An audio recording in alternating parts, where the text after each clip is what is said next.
Welcome back to Fuel Up Classic. Now the chances are you at home will recognise an MGB, but what happens when you shoehorn a 3.5 litre V8 engine into the very attractive MGB GT body shell? Well, that's exactly what MG did back in 1973. And I've got my hands on one. This is a genuine factory car. I've covered about 200 miles in it in all weathers over the last few weeks, and during that time I feel like I've really got to know it. But let's take a closer look at this car because it's a bit of a rare beast really. We'll take a close look round it, we'll be looking at what's going on under the engine bay because it's really quite impressive, and of course we'll take it out for a drive on some of my favourite country roads.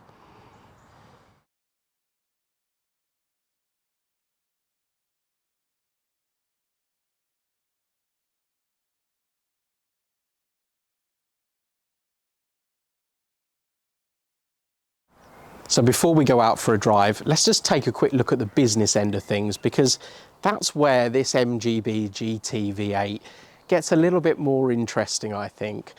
What they managed to do was shoehorn the Rover V8 engine into the B's engine bay, which actually a little known fact is when they were originally designing the B, they had toyed with the idea of a V4 engine. So there's plenty of space in there, and it's kind of amazing that it took MG so long to wake up to the idea. Let's not forget this engine, Buick derived originally, but found its way into the Rover P5B back in what, 1967, I think. But it's amazing that it took nearly 5-6 years until it appeared in a genuine production MG. Nonetheless, people were playing with these cars long before MG launched one, and a private entrepreneur called Ken Costello had been doing it for a few years before. He saw the potential in matching the old Rover V8, which at the time a very new engine, with an MGB with great success. And if you can find a genuine Costello car now, they're highly sought after and really rather expensive. But as I mentioned, this is one of the genuine factory cars. Just 2,591 cars were built over a 3-year production run. So very, very small numbers. And actually it makes this quite a rare car now. One of the rarest MGBs, if not the rarest actually. But what it means in real world figures, well, there's 137 brake horsepower on tap here, about 200 foot-pounds of torque, and what that means is it's good for 125 miles an hour. 0 to 60, about 7.5 seconds. So they might not seem like massive figures, but this car is 50 years old now, and let me assure you, this car can still get down the road very, very well and put a smile on your face. So let's do exactly that. Let's take it out for a spin, because this is a special car. It's a lovely sunny day. I've got some great driving roads lined up. Let's take a closer look at this car.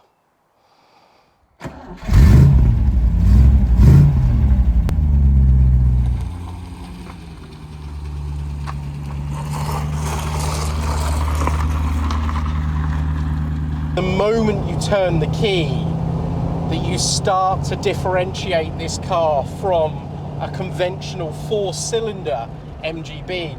I'm very pleased to say that that Rover V8 rumble is very much apparent with this car, and I've used it every day for the past few weeks, and there's nothing better, I think, than on a gloomy Monday morning when you're going to the office, you fire up this car and it just puts a smile on your face. It's got such a fantastic exhaust note.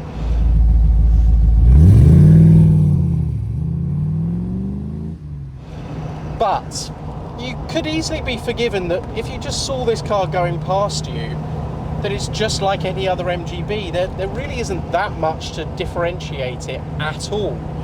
Yes, when you get up close, you'll notice that there's a few V8 badges dotted about the bodywork, and if you're really into your MGs, you'll understand that the wheels are V8 specific on this car. But apart from that, there's nothing really stand out. There's not the bulge on the bonnet of the MGC or anything like that. From first glance, it just looks like an MGB. And that actually continues inside as well. In fact, even more so, there's nothing in here that lets me know I'm in something special or different. It's very much MGB business as usual. It's only when I look at the rev counter do I notice that it says 8 cylinders. I don't think there's anything else that gives the game away. So it's quite a subtle car that in that respect. But the one thing that isn't subtle is just, now we're warmed up, just prod the throttle. Oh, that's fantastic. That Rover V8 makes such a lovely noise. I wouldn't necessarily say it gets you down the road at lightning speed, but I don't care. It's just so much fun. Effortless torque as well on this car.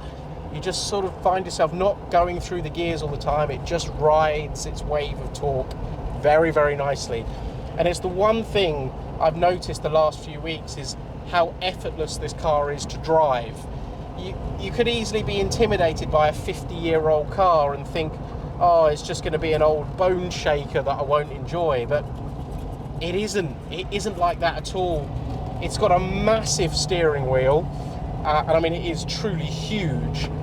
And what that does mean is the steering is very light. Even trying to park this car, I have never once thought, well, it needs power steering, which of course you can buy as an aftermarket conversion should you wish, but I don't think it needs it at all.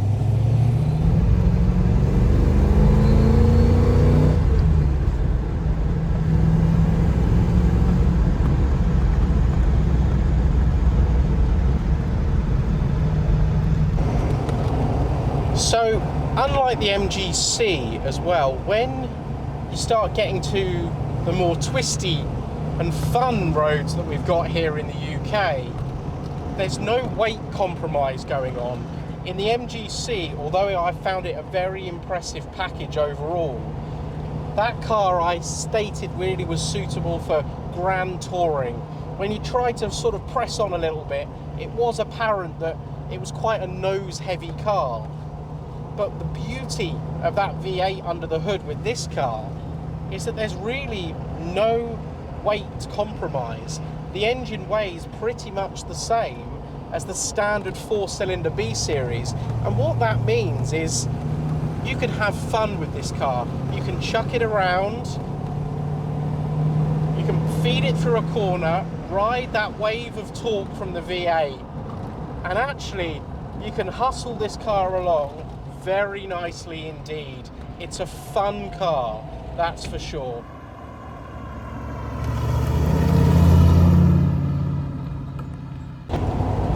And sometimes when you get into an old car, yes, you can have a little bit of fun, but when you need to start slowing down, you become very, very quickly reminded that braking technology has moved on an awful lot. But this car actually runs to a stop very, very well. This one's got slightly squeaky brakes, so you might pick that up on the camera. I think it could probably do with the pads taking out and being replaced on the front. But what you've got is discs up the front, drums on the back. The steering is rack and pinion, as I said, very light. It gives a nice bit of feedback in the way that non-assisted steering just does. It just is beautifully weighted. As I said, I personally would maybe look at having a slightly smaller steering wheel, but that's just my preference. And as I say, this is a car that has come from the factory like this, so let's test it as it rolled off the production line at Abingdon. And that rear suspension is leaf sprung, of course. The front suspension is upper and lower wishbones with coil springs, and overall I've got the feeling, compared to my MGB, the 4-cylinder one, that this rides a little bit harder than that. But this particular car has recently had new seats, and they're incredibly well padded, and I think that almost sort of balances the two out. You're aware that it's a little bit harder riding, but the seats are so softly sprung that it's never uncomfortable. So it's not a compromise in my book, it's not a negative, it's just something that I've noticed over the last few weeks.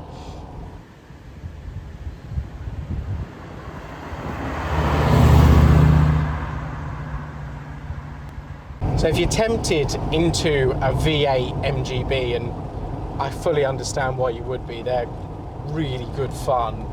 And one of the lovely things about them as well is this is a product of the 1970s. And what that means is you can get these cars in some truly wild colours. This particular car is blaze orange, and I think it suits the car really, really well. And it certainly stands out in the sea of grey and silver and black of most modern cars now. I just really wish people still spec'd wild colours on cars. But you can go one step further. There's citron yellow or purple or some really interesting shades of green as well that you could have with these cars. So I think if you're going to buy one, if you're going to buy arguably what is a little bit of a hot rod, I think, why not go for one with a really flamboyant colour and just embrace it for what it is? It's a wild MG, and I think you should have a colour that kind of represents that, but that's just my personal opinion. But you shouldn't underestimate the rarity of these cars. They made just 2,591 of them, and it's widely considered that there's far more aftermarket V8 converted cars out there than there are genuine factory cars like this one. And don't forget, they never made a factory MGB V8 Roadster in period. In fact, that wouldn't really come along until 20 years later with the RV8. So it's GT only if you want the real deal.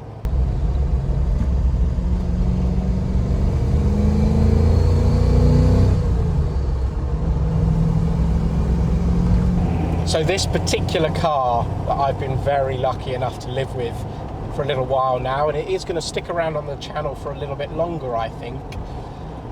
It's a 1973 build, very early 74 registered car, blaze orange as I mentioned, and it's fresh out of 40-year ownership. And I can understand why the previous owner kept hold of this car for so long. It's just so usable, so much fun. And of course, with things like the MG Owners Club, very, very easy to keep going, keep maintained and enjoy. Not a concourse example by any means. What it has been, it's been enjoyed, it's been used, it's been properly looked after. It's got a few marks here and there, and the wheels need refurbishing and that kind of thing. The chrome is a little bit pitted. But what that means is you're not afraid to use it. I've driven this car all week in horrendous weather. It's meant to be the British springtime here, and we've had so much rain, and I've just soldiered on in this car, and it's taken everything in its stride. I don't need to be precious about it, and that is a lovely, lovely thing.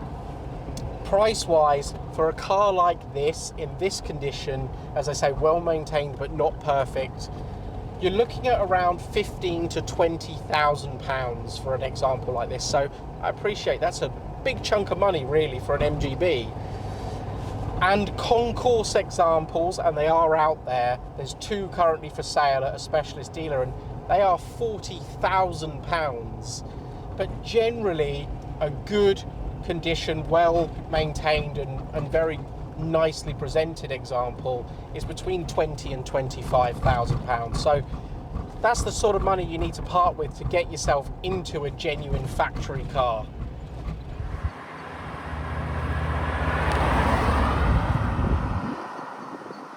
And I tell you, one of the biggest surprises about this car for me is I'm returning 27 miles per gallon in this car. The overdrive certainly helps with that, and it will very, very happily sit at 70 to 80 miles an hour all day long.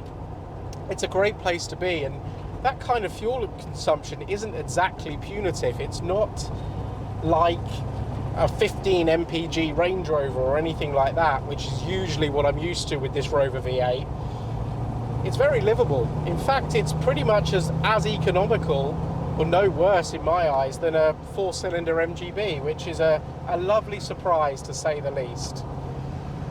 But there are a few things that I'm not so keen on with this car. No car is perfect, that's for sure, and arguably no product of the 1970s British car industry is perfect. And you might be picking up on one of my big bugbears with this car, and it's wind noise.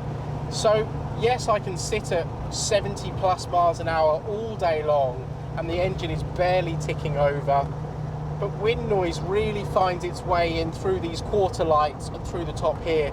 Now that could just be that this car is in need of a little bit of adjustment, perhaps some new door seals, but I've noticed it on my other MGB GT as well, that it just comes into the cabin and actually makes it really a little bit uncomfortable at motorway speeds for long periods.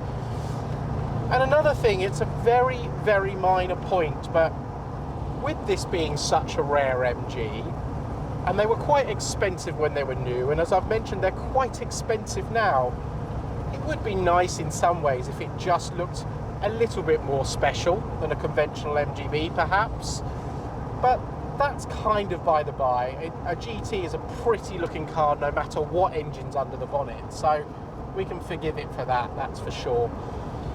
And one little bugbear with it, and I am just pointing out very minor inconveniences with the car. The gearbox on the V8 is a little bit more agricultural in my experience. It's quite a long throw, it doesn't really like to be rushed.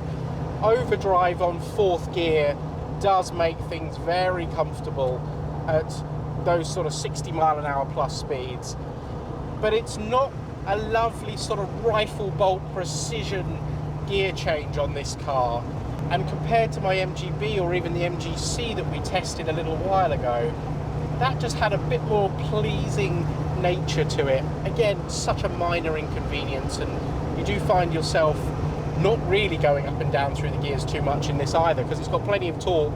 I tend to just stick it in a high gear and off it goes. It handles it absolutely no problem.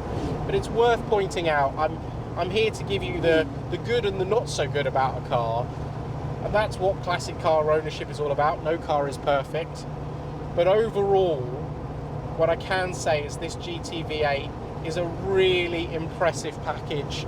It's a great car, it's so usable. I don't really want this car to leave the Fuel Up Classic lineup at the moment, and I've been desperately trying to do a little bit of man maths to see whether it could become a bit more of a permanent fixture. Now, I'm not quite sure on that one yet, but if there is anything you'd love to see in the meantime whilst it's sticking around, or really I should say until I've made my decision whether it will become a bit more of a fixture on the channel, then please do let me know. I'm happy to do another video on this car. I'm going to carry on using it for as long as I can, in all days, all situations. So please just let me know if you'd like to know anything more. And please do subscribe if you haven't already.